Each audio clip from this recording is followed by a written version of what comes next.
I believe we've lost our way. But what is fascinating to me is that more and more people are beginning to wake up. What if enough people could wake up that there would be a moment of spontaneous equilibrium, the 100th monkey effect? And that's what I'm hoping that this film can do for people, is to help them to wake up and realize what you experience as a result in your life really does probably come down to your ability to consistently perform and execute the behaviors that bring the result that you seek. What if that's really true? What if there really isn't a secret?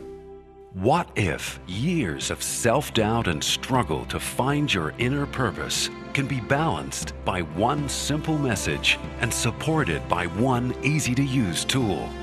Your path to an extraordinary life isn't as complicated or mysterious as you've been led to believe.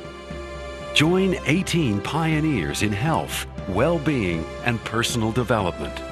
You will be taken on a journey to rediscover ancient wisdoms, master strategies to remove blockages in your life, and unleash the innate intelligence within you.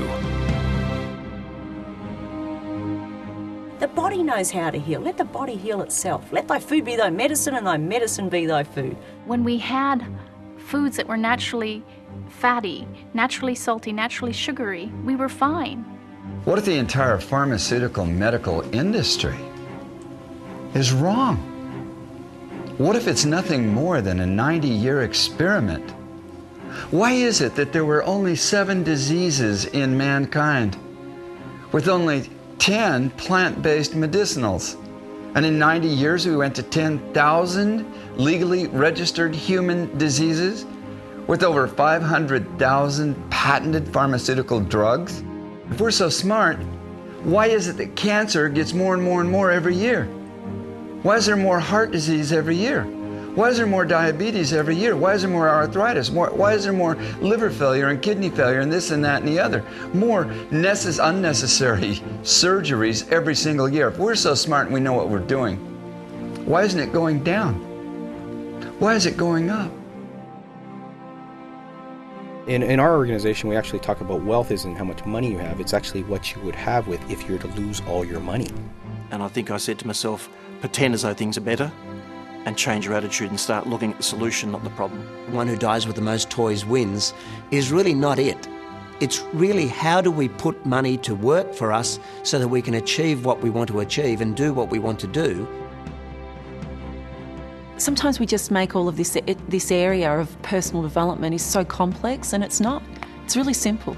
The more people can tune into their bodies, the more people can be aware of what their body's trying to express and feel it, breathe with it, put their hands on it and feel the movements that are available to them. That's where the value is. How can you know what love is until you've experienced what it is to feel that you don't have love? How do you think about yourself, and how does that translate into your relationships? If we can't get ourselves right, then how can we expect to have our family relationships right? So when you're pursuing your purpose, you are so much more productive, but it's not hard work. When we bring mastery into our lives as well as purpose, all of a sudden what happens is we move to the end quadrant, and this is where most millionaires and billionaires live. What we don't get is this. We don't get that we've actually been put here for a purpose other than being consumers. In a place where the number one excuse for not exercising is I don't have time, the average punter sits on the couch for 20 hours a week watching telly. Why do we say it's about time? We say it's about time because we don't want to say it's about us. If you're a writer, write. If you're an artist, paint. If you're a poet, create words that just seem to come together and enliven our hearts. Do what it is you love, even if it's a hobby.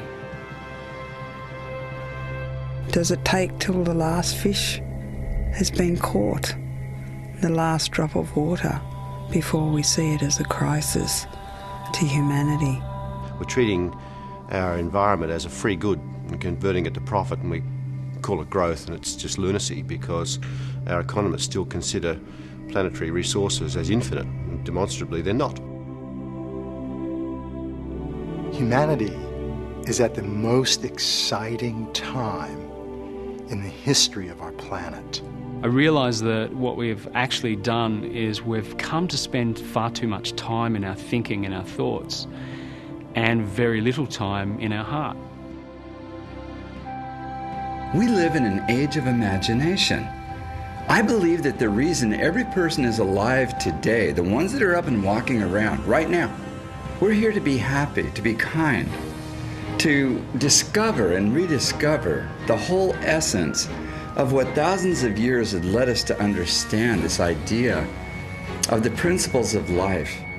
If today, as a result of what you've seen and what you've heard, you make a decision, and this is not some self-help hype, this is the real deal, and you go, from today I will be different, and with every cell in your being that is your commitment, then you will start to see your life change.